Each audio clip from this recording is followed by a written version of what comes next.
What's up, everybody? Happy Monday. Hope all you're having a great day so far today. Hope you all had a great weekend. Getting into this episode of Beyond the Gates. Listen, Ted is pissing me off. He really is. Ted is getting on my damn nerves. This is the first time he's seen Smitty in God knows how long, and now he wants to sit here. And I love how Smitty was like, yeah, sure, join me. Like, how you just gonna sit down in his booth without asking, hey, can I join you? Like, so rude. How you know he wanted you to sit your ass down? Ask. So he wants to sit there having some little pity party, talking about we both heading for divorce while Danny just got married. First of all, your ass is the one heading for divorce. Don't put that bad juju on him. Ain't no papers filed on him and Martin. Him and Martin have not filed no legal separation. They have filed no divorce. That's just your raggedy ass that's getting a divorce. Don't put that bad shit on them. He really trying to sit there and make it seem like their issues are so similar. Y'all are not in similar positions. Yes, y'all both are separated, but one is getting a divorce, the other one is not. So that's not the same thing. They can work their shit out. There's no hope for you. You know what I mean? Like, just when there was a slither of hope, you fucked up again. That's on you. And that's what irritates me even more about Ted. You want to sit here and talk this nonsense and throw this little pity party for yourself, but you neglect to tell people how you slept with Leslie again. I think the only person he told that shit to was Andre. That was about it, because Andre peeped how frosty Nicole was. So, of course, he was asking questions. But you want to sit around here and tell everybody else the bullshit, give them a bullshit story. No. Tell the whole story of why you still in the doghouse and why Nicole is continuing on with the divorce. Like, had you not done that dumb shit, you might have had a little chance. She might have forgave your ass and took you back. But you did that dumb stuff again. And then had the audacity. See, there go that word. See, this describes so many people on the show. Audacity. Because that's what a lot of them have. Audacity. To sit here and say a part of him trying to understand Nicole, like he could understand where she coming from, and another part of him wish that she could just move on. Ted, go to hell. Go to the deep depths parts of hell. Just go. Just go to the deep end and burn. Okay? How you gonna sit here and say you hope or wish that she could just move on? That's not how that works, stupid. You cheated on her over 20 years ago. Took your child to meet your hoe. Okay? That's a big no-no in itself. Had a child with her ass. Then on top of that, 20 plus years later, you sleep with the same damn woman? And you expect her to just move on and let you come back home? That's not how that go. That's not how that go, good brother. That's not how that work. I don't know who lied to you and told you were the prize, but they done lied to your ass, because that's not how that works. So you supposed to just come up with some rinky-dink flowers and some sad-ass apology and a baby face song. And, he ain't come with the baby face song, but still, with this little sad shit, pity party, and think she's supposed to just take you back. Oh, baby, I love you. Moo, moo, moo. No, fuck that. File them papers. Nope. Ted done lost every part of his little mind. That's not how this works. Trying to compare yourself to Martin and Smitty marriage? No, that's not the same thing. There's hope for them. There's none for you.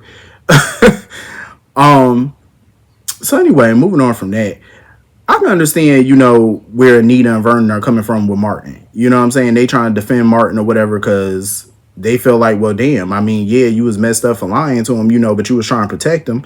Yeah, you lied to him, but you was trying to protect him. They was like, shit, ain't like you cheated on the man, because, Vernon want them to get back together, naturally. I do too. I'm not going to lie. I do too. But it's a lot of work that needs to be done with them, because even before, like I said, even before that whole secret came out, they were having underlying issues. Martin with his little controlling ass and his little 1950s head of the household mentality, that needed to change. It was just stuff that they needed to work on even then, so it's going to be a little minute, but at least they willing to do the work. But Anita felt like, well, maybe Martin maybe Smitty wants some grand gesture or whatever. She don't know what that could be, but Martin was like, well, shit, I do. I said, well, what's the grand gesture? Like, what you gonna do? So he tracked down Smitty at Orphy Jeans, and he was like, I know we have, issues in our marriage. I still want to be with you. I still want to work this out, blah, blah, blah, blah. But he was like, I'm ready to turn myself in. I said, excuse me? Turn yourself in? What the fuck are you talking about? He talking about turning himself in for that beatdown that happened. You know, the carjacking, the attempted carjacking, well, you know, robbery, whatever you want to call it, that happened with him and Vernon. I said, I know damn well you're not about to turn yourself in. What the hell are you talking? You must be crazy. No, you will not turn yourself in. How is this going to fix your marriage? How? This is not fixing the problem. This is creating a whole different problem. Because, Lord Martin, how you gonna keep Vernon name out of this and everybody else who was involved? Like, everybody bent over backwards to cover this shit up, and now you ready to blow it up? Unless he just go in there and come up with a story and say he did this all by himself. But even still, that's creating a problem, because now you can go to prison for this. You're gonna ruin your career. You're gonna be away from Smitty and the kids. How is this gonna help your marriage? Like, I don't think he thought this through. Like, no, that's not going to help your marriage. Like, y'all need to go to couples counseling and communicate better, and you need to drop these little 1950s attitude that you have and be 50-50 in your marriage. You know what I'm saying? Instead of being all controlling and telling him what he will and won't do and messing with his career and stuff. You know what I'm saying? Just change some of your ways and be honest with him more. Maybe we could fix this shit, but you going to prison is not the answer, sir. This is not it. Martin, you need to rethink this thing and do something different, because hell to the no. And I hope Smitty tell him, no, you're not going to prison. You're not going to, no, hell no. Too much done went into this cover up. Y'all don't put way too much into the covering this nonsense up for you to fuck it up now. You better go on somewhere with that. Because even if he say, oh, it was self-defense, it was just the cover up alone and it was too many people involved. Sir, no. So anyway, moving on from that, Martin lost his mind. I ain't going to prison. Hell to the no. I wouldn't be. Nope. So anyway, Anita and Vernon, you know, they get offered to come up to Vegas or whatever because the Anita impersonator want to get them free tickets to her show or whatever. Vernon was like, I ain't going to that shit. He was like, why would I do that when I got the real thing at home? I said, I know that's right, even though it's free, but still, I get where he coming from. I hate that Vernon tried to blame that impersonator for Danny and Andre getting married. Talking about, oh, she should have stopped that. How's she supposed to stop that? These are grown people. What's she supposed to do just because they're inebriated? So what? You know what I mean? Inebriated people go to Vegas and get married. If they stopped everybody who wanted to get married in Vegas who were inebriated, they wouldn't make any money. Like, Vernon, stop. So anyway, happy belated birthday to Clifton Davis. He just turned 80, so happy birthday to him. That's huge. 80 years old, he still look good. Listen, God bless him. I hope to look that good and, you know, still be around when I'm 80. God bless him. Happy birthday. I love the little party they threw for him on set. I seen the clips and stuff. It was nice. That was really nice. And of course, Greg Vaughn is joining Beyond the Gates, who played, y'all remember him. Of course you remember Greg Vaughn. Everybody know who Greg Vaughn is. So I don't even need to tell y'all his credits. But I think this is going to be interesting having Greg Vaughn on the show. I wonder what character he playing. I think it's going to be pretty dope, you know, to get somebody of his caliber on this show too. Listen, they're knocking it out with the casting, because they definitely getting some good folks. And I'm interested in seeing what he going to do. I know he going to knock it out the park, whatever they give him. And I'm happy because, you know what, Greg Vaughn, I feel, is such a wasted talent in soap industry. I feel like he's such a waste. He's not a waste, but I mean, like, you know, he's a good talent, but I feel like other shows waste him. Like when he was on GH, I feel like they wasted him. When he was on Days, they wasted him. So I'm pretty sure Beyond the Gates is definitely going to find him a good character and, you know, have something interesting for him to do.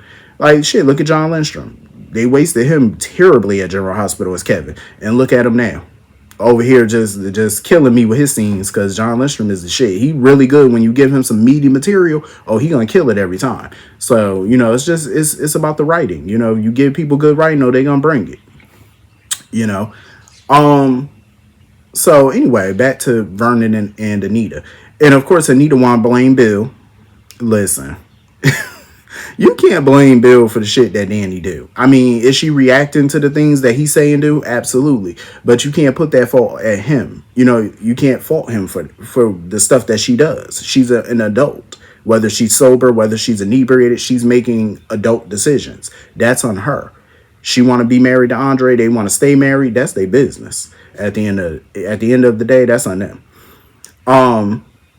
And as much as Vernon, wants to put the blame on Bill, he was like, listen, yeah, Bill, he done did some shit to mess up this family, but he is also our fixer. Like whenever we need him, he show up and show out. So he do shit for us at the end of the day, which is true. Because right now, Bill is in court trying to get an injunction to stop Leslie from tearing down that house and building that ugly shit that she want to build. Um, and once they got the phone call that the injunction wasn't granted, Anita and Vernon knew Leslie ass was gonna pop up at their door. They knew it. They anticipate her arrival. As soon as that doorbell rung, they knew exactly who it was. Cause here she come walking up in their house. Mind you, Vernon opened the door. She gonna sit here talking about, oh, you opening your own door? She said, oh, I won't be doing that. That shit was funny because I be looking at rich people like, don't y'all got staff? Like, where y'all staff at? I'm just saying, because if I'm a multimillionaire, am I opening my own door? Hell to the no. No, that's what you got staff for. Open my door. Thank you. That's what you get a check for. No shade, but that's what I pay you for. To clean my home, to open my door. Like, I'm just saying, you get paid. Okay, come open this. Like, I need to know who's at my door before I go to the door. You know what I'm saying? Like, I don't want to just look through the peephole or the ring camera or whatever. I need to know who coming. Uh, I'm just saying, if I got money like that, you damn Skippy. Ain't gonna be no opening no door for me. Not in my home. Mm-mm. But mind you, Vernon just opened the door. She gonna walk in. I didn't hear that man tell you to come in. See, this is the shit that I be talking about with people. And it's people in real life I know who do dumb shit like that. If I open my door to you, that does not give you an invitation to walk in. You need to wait for me to say, hey, come in. You don't just wash your ass up in my house. That's a no. I will turn you around. I will have you go right back out and start again. And every time you fuck up, start again. You fuck up again, start again. Like, we're gonna do this until I get sick of you, and then I'm just gonna tell you to go all together. Like, get your shit together, learn some manners. And then gonna walk up in there, Auntie Nita. I said, oh no. Hell no. Anita said, don't hug me. She said, I'm coming down with something. So she's sitting there talking about the construction of her house, and she brought them a gift. She brought them a fruitcake. And I know Vernon, in his mind, he was thinking, oh, that makes sense. A fruitcake from a fruitcake. Yeah, I was thinking it. When I was watching it, I was thinking that's what he was thinking. I say, yep, I'm right there with you, Vernon. And this heifer sitting there talking about, oh, I baked it last year. Last Christmas or December. Vernon said, as in 10 months ago?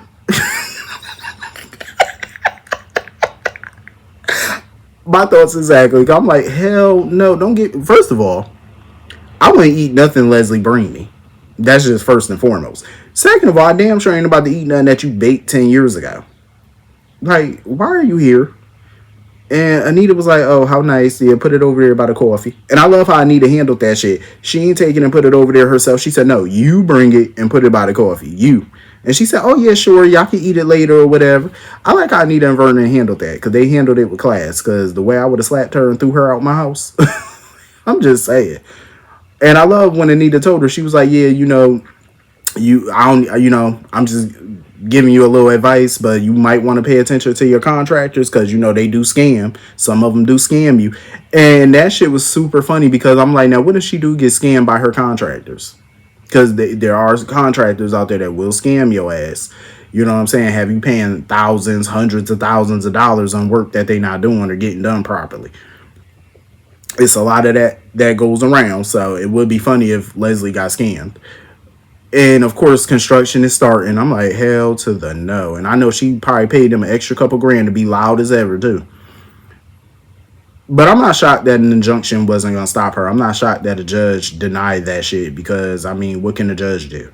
You can't stop her from building a house that she owns, rebuilding or whatever. You can't stop her from doing that. So they just going to have to come up with a new plan to shut her down. So anyway, moving on from that.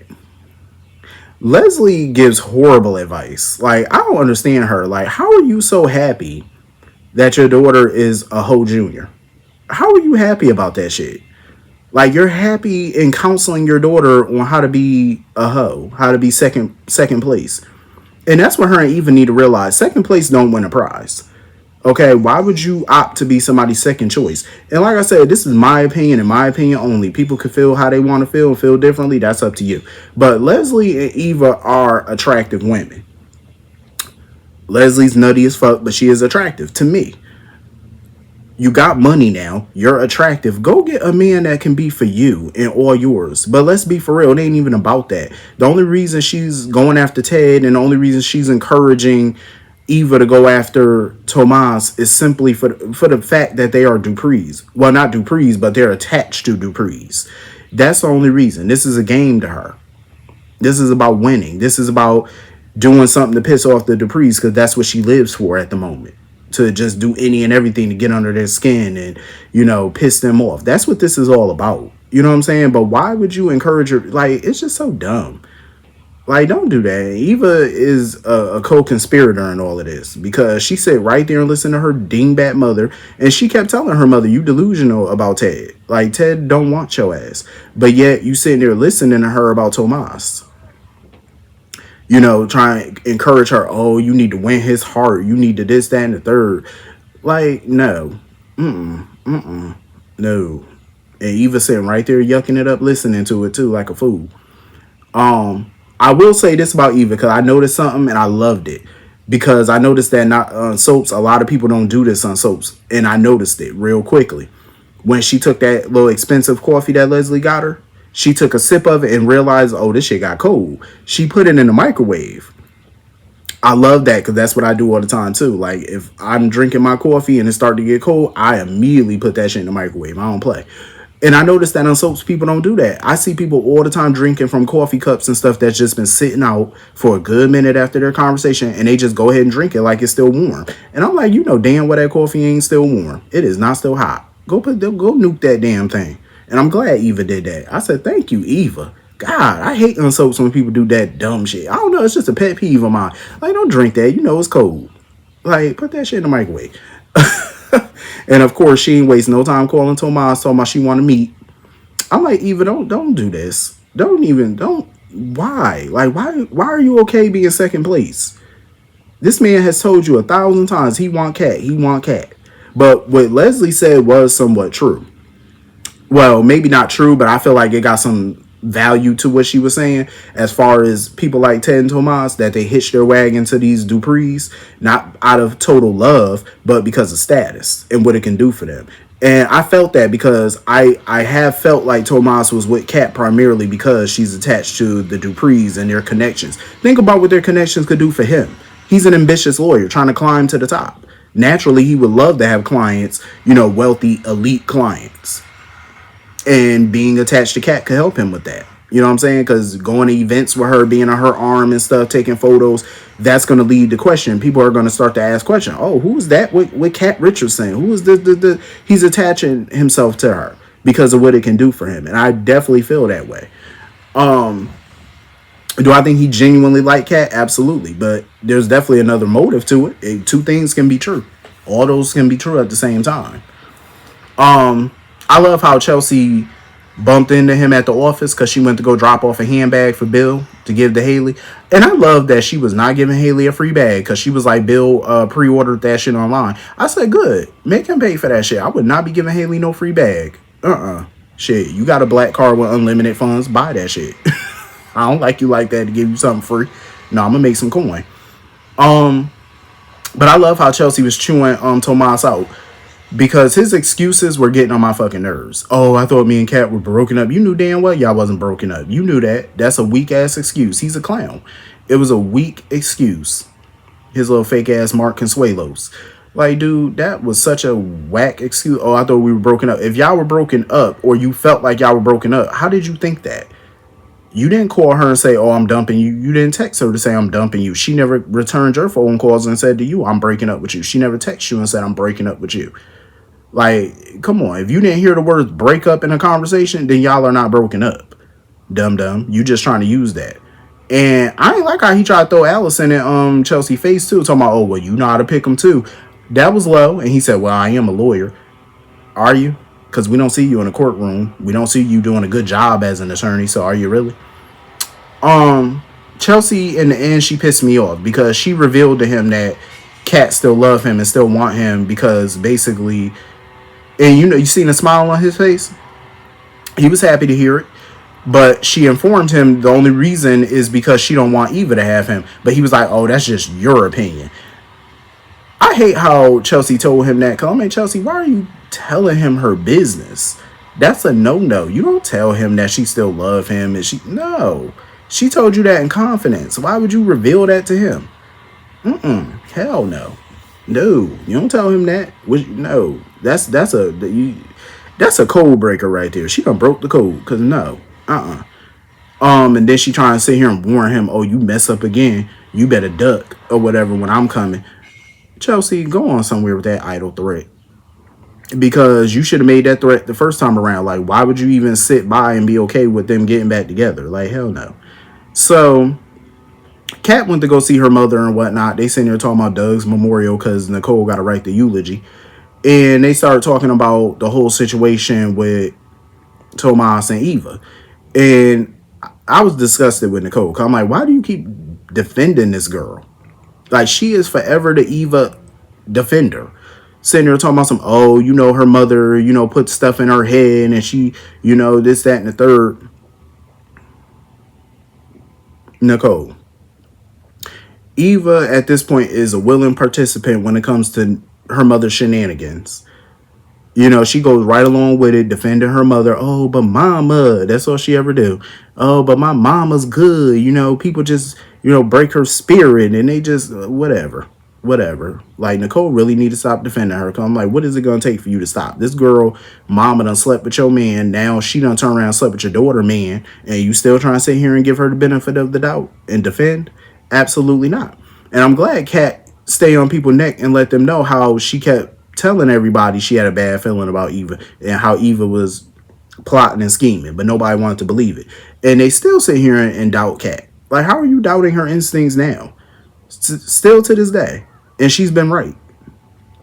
Like, come on now. And of course, Nicole want her to try to work things out with Tomas, and Kat was over it. Kat was like, well, if you're not gonna forgive Dad and work things out with Dad, then you can't give me advice. She was like, you can't tell me what to do. But I'm like, this, and I said this before, I felt like maybe Nicole shouldn't tell Martin and Kat about Leslie and Ted sleeping together again. But at this stage, go ahead and tell them. So that way they could see why you're not forgiving him. Because now she's starting to thaw. Because Ted came over there or whatever, talking about, oh, maybe we can go to the funeral together and, we could work things out. I'm like, hell to the no. And she started to think about it. She said, oh, that would be nice. But Carlton already, decided to take her to the funeral. I would hate for her to take Ted back because I feel like that's a no-no. Don't waste your time with him. Because that man ain't learned his lesson. He hasn't learned. It's like he still doesn't get it. You know what I'm saying? He's still not taking ownership of his bullshit. And I feel like that would be a waste of her time to forgive him. Absolutely not. He don't want to take ownership of nothing. So Nicole, don't do that. Don't take that sorry man back. But anyway, that was pretty much the whole episode. Hit the comment section. Let me know what you all thought. Oh, actually, I forgot. So I almost forgot. Tomas had called Kat and try to, meet up with her or whatever at the club. And Kat was like, hell no. Kat was like, nah, I'm busy, click. And here come Chelsea up in there talking about I got something to tell you. And then when Kat was telling her what was going on, Chelsea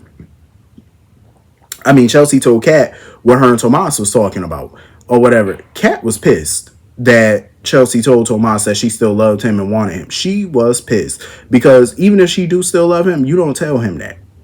And I really hope Kat ring her out for that. Like, get on her ass about that. Because it's like, what I confide in you is what I tell you. That's not for you to go back and tell anybody else. You know what I'm saying? Because that right there would make me not tell Chelsea shit else. I would never tell her my inner thoughts. I swear to God. I wouldn't, because I can't trust you now to keep that shit to yourself. Like, you should know what you could say to other people and what you can't say based off the tone of the conversation. You should know this. Like, if you really friends with somebody, like me and my friends, when we talk about certain shit, we know what we could tell others and what we can't. You know what I'm saying? Like, if it's a joking conversation about some shit, yeah, we can laugh and tell other people that. But if it's serious in tone, I'm not telling you shit. I'm not telling nobody else nothing. That's between me and you. You know what I'm saying? We got that understanding. We ain't even got to say, oh, well, don't go telling nobody, because we know based off that conversation, the tone of the conversation, we know. You know what I mean? Like, come on now. Chelsea, she should know better. But anyway, y'all hit the comments. Let me know what y'all all thought, and I will see y'all all later. Peace.